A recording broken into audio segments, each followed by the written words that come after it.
ما، نه فقط گشایش های اقتصادی. یصلح الله لک شأنک کله، تمام شؤونات مادی و معنوی تو خود خدا عهده‌دار میشه. حالا این نماز استغفار، 2 رکعت نماز استغفار به جا میارم قربتن الله.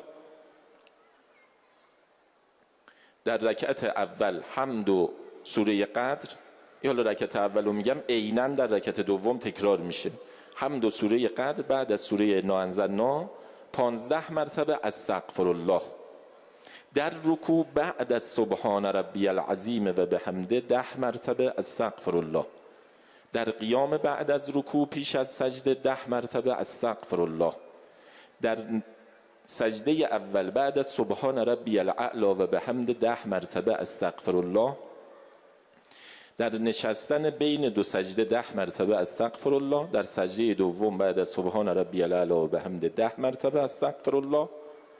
دوباره بعد از سجده دوم در حال نشسته 10 مرتبه استغفر الله. یه 15 تا بعد از سوره قدر، 6 تا 10 تا به این سبک که هیئت صلات جعفر، به شکل و شمایل نماز جعفر که اونجا تسبیحات رو داریم، اینجا ذکر استغفر الله. از پیامبر پرسیدن کوتاه‌ترین ذکر استغفار، فرمود استغفر الله.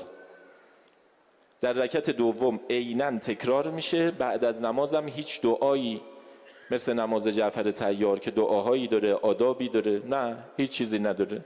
همین نماز رو انسان 3 دقیقه وقت بگذاره، مداومت بکنه. بعد پیامبر فرمودن به واسطه استغفاره که درهای آسمان به سوی شما باز میشه. بعد یه داستانی رو پیامبر نقل میکنه، میفرماید ذوالقرنین عبد صالح